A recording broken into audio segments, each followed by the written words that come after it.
SSC gabin mayso gadaal laaban mayso gumaysi raaci mayso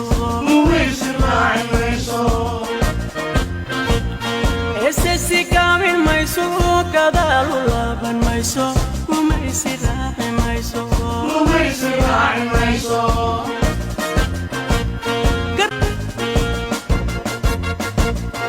SSC gabin mayso gadaal laaban mayso gumaysi raaci mayso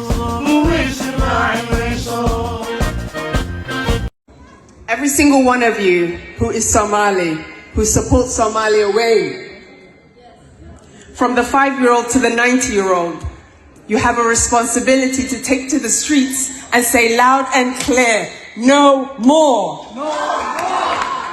No more. No more. No more.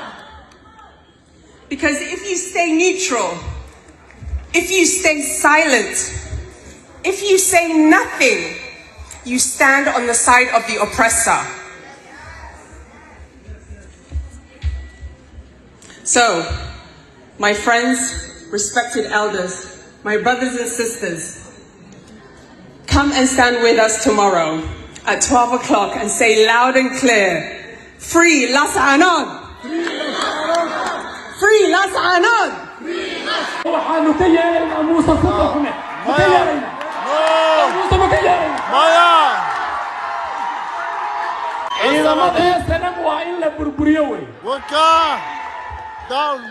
وإن مصبح لسوق بتاع السوق قربطوبا حتى لما جايوي